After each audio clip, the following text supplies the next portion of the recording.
Next video of economics, video number 39। Class 11 micro economics के chapter number 9 concept of revenue पर आ चुके हैं। ठीक है, कॉस्ट आपने पढ़ लिया। अगर कॉस्ट आपने अच्छे से समझा होगा तो आपको रेवेन्यू में कोई दिक्कत नहीं आने वाली है। हालांकि ये नहीं कि रेवेन्यू कॉस्ट से कुछ मैच करेगा, बट आने वाले चैप्टर्स में आपको कॉस्ट और रेवेन्यू से मिलकर प्रोड्यूसर्स इक्विलिब्रियम बनाना है, तो आपको कॉस्ट समझ में आएगा तभी आपको आगे चैप्टर्स समझ में आने वाले हैं। तो पहले अगर आपने ये चैप्टर समझने से पहले अगर आपने कॉस्ट नहीं समझा तो मेरी प्रीवियस वीडियो में जाके कॉस्ट चैप्टर को अच्छे समझिए, फिर ये वीडियो को देखिए। तो शुरू करते हैं रेवेन्यू। तो रेवेन्यू क्या होता है? What is revenue? रेवेन्यू का मतलब होता है सेल्स रिसिप्ट्स, यानी कि मान लीजिए कि ये मार्कर किसी फर्म ने हमको 25 रुपीज में बेचा, तो उस फर्म की रेवेन्यू हुई 25 रुपीज। ठीक है, अगर उसने इस तरह की पेन को इस तरह के मार्कर को उसने 10 यूनिट्स में बेच दिया 25 रुपीज के हिसाब से, तो उसकी टोटल रेवेन्यू हो गई 250 रुपीज। क्लियर? अच्छा, रेवेन्यू और कॉस्ट में और प्रॉफिट में अंतर समझो। रेवेन्यू का मतलब होता है कि बेचने पर जितना पैसा मिला उस कुल पैसे को हम रेवेन्यू कहते हैं। समझना, मान लीजिए कि ये फर्म ने इसको बनाया था 15 रुपीज में और सेल किया कितने में? 25 रुपीज में। तो 25 रुपीज में इसका सारा आ गया, कॉस्ट भी आ गई और प्रॉफिट भी आ गई। समझिएगा, बनाया कितने में? 15 रुपीज में। सेल कितने में किया? 25 रुपीज में। तो प्रॉफिट कितना था? 10 रुपीज। तो रेवेन्यू इज इक्वल टू क्या होता है? Revenue is equal to cost plus profit, यानी कि रेवेन्यू में बेचने के बाद हमको कॉस्ट भी मिलता है और प्रॉफिट भी मिलता है। तो revenue is equal to cost plus profit, या हम पूछे प्रॉफिट इज इक्वल टू तो रेवेन्यू माइनस कॉस्ट, या कॉस्ट इज इक्वल टू तो रेवेन्यू माइनस प्रॉफिट। ठीक है, रेवेन्यू चीजें क्लियर हो गई। अब आते हैं total revenue. Total revenue, marginal revenue और एवरेज रेवेन्यू। तो पहले नंबर पे डिस्कस करते हैं टोटल रेवेन्यू।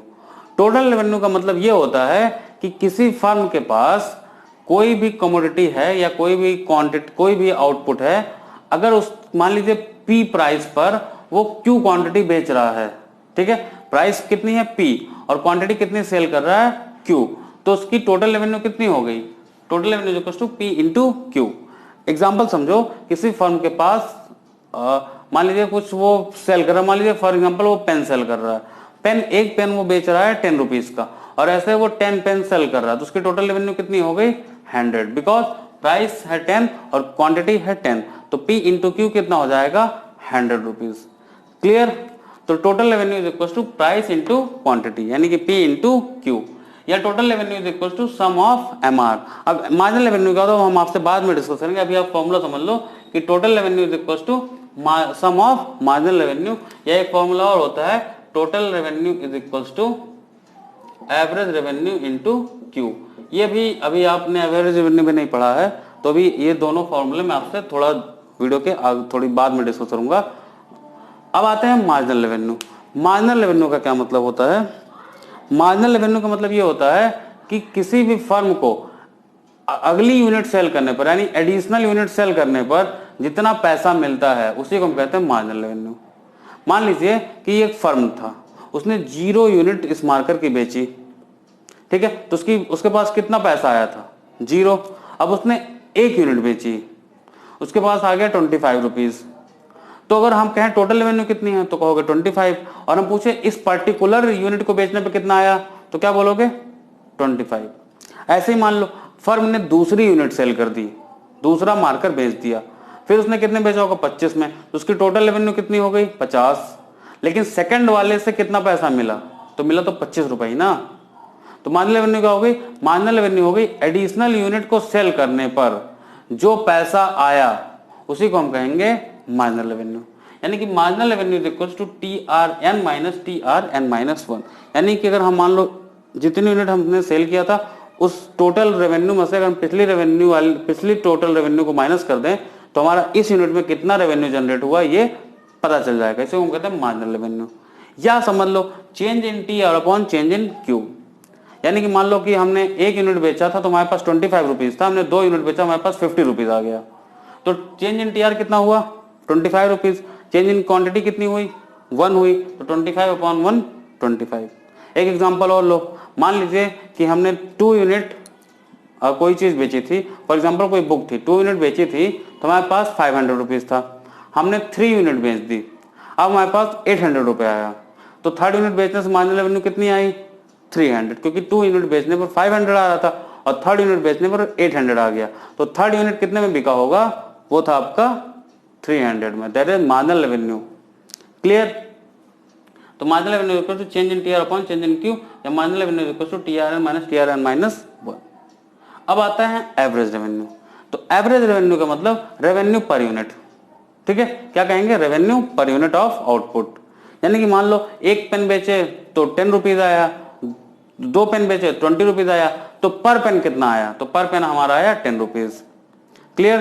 तो average revenue is equal to T R upon Q, यानी कि मान लो 2 पेन सेल करने के बाद 20 रुपीज आया, तो 20 अपॉन 2, तो एक पेन को सेल करने पे कितना आया 10, ठीक है। एवरेज रेवेन्यू को ही हम कहते हैं प्राइस ऑफ द फर्म, ठीक है। A R is also known as price of the firm.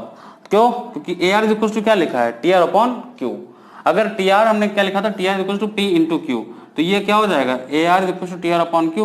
T R की जगह हम क्या लिख सकते हैं, टी आर की जगह हम लिख सकते हैं P into Q upon Q, तो क्यू से क्यू कैंसिल हो जाएगा, तो A R is equal to price. यानी कि प्राइस ही किसी भी फर्म की ए आर कर्व उसकी प्राइस लाइन होती है, यानी कि प्राइस कर्व, प्राइस को ही हम क्या समझेंगे, एवरेज रेवेन्यू, और ए आर कर्व को हम क्या कह देंगे, प्राइस लाइन।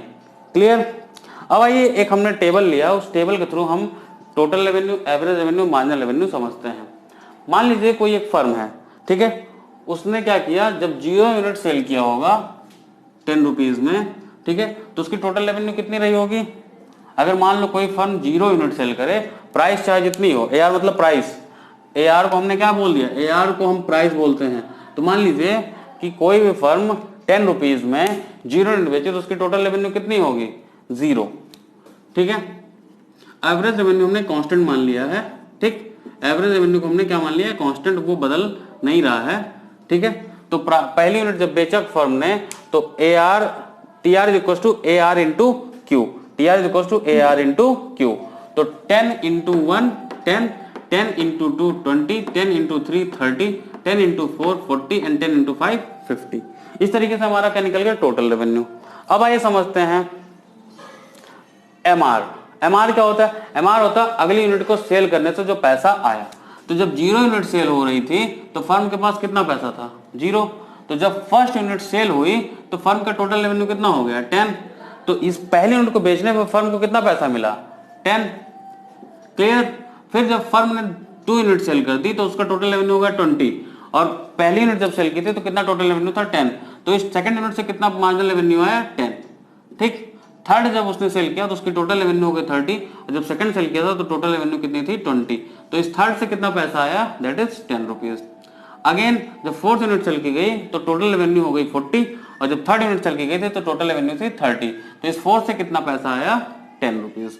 अगेन जब फिफ्थ यूनिट फर्म ने सेल किया तो टोटल रेवेन्यू हो गई 50, और जब फोर्थ यूनिट सेल किया था तो टोटल रेवेन्यू थी 40। तो इस पर्टिकुलर फिफ्थ यूनिट से कितना मार्जिनल रेवेन्यू आया, 10। तो इस तरीके से हम मार्जिनल रेवेन्यू, टोटल रेवेन्यू और एवरेज रेवेन्यू निकालते हैं। अब आइए इसको डायग्राम पे समझते हैं। टोटल रेवेन्यू जब हमारा,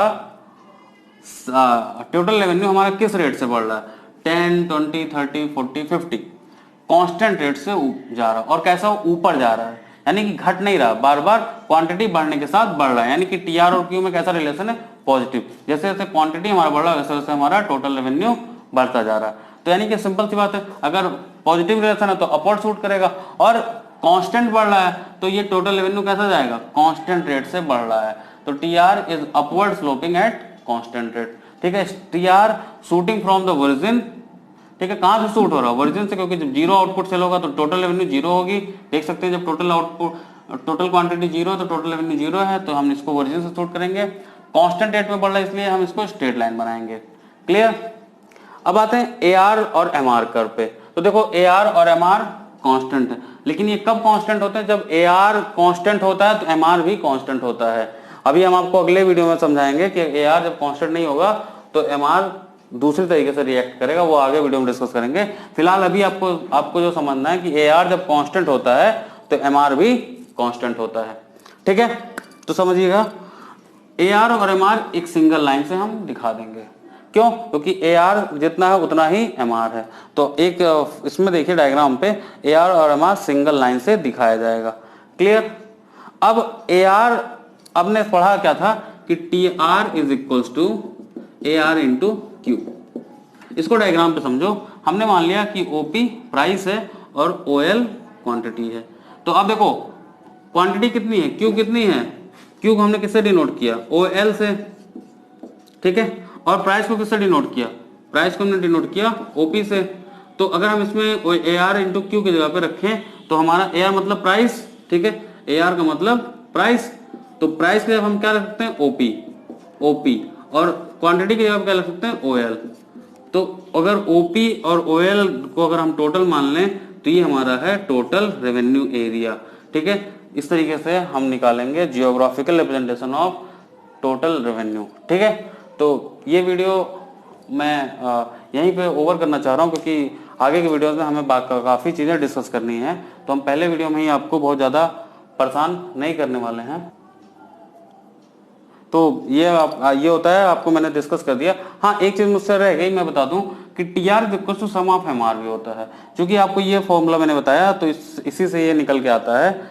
टोटल रेवेन्यू कैसे बनती है, एक तो आप ए आर इंटू क्यू कर लेंगे, उससे भी बन जाएगा। दूसरा अगर एम आर को सम करें तो भी बन जाएगा। देखो 10 तो 10, 10 20, 20 plus 10 30, 30 plus 10 40, 40 plus 10 50।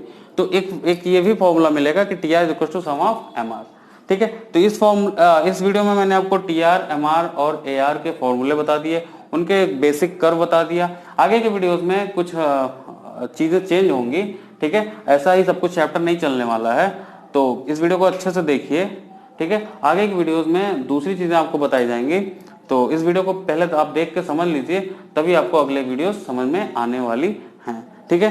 Video bind up हो चुका है और मैं आपसे एक रिक्वेस्ट कर रहा हूं कि वीडियो आप जरूर से जरूर लाइक करें और चैनल में सब्सक्राइब कर ही दो और अपने दोस्तों में शेयर कर दो और मेरे साथ बोलो जय हिंद।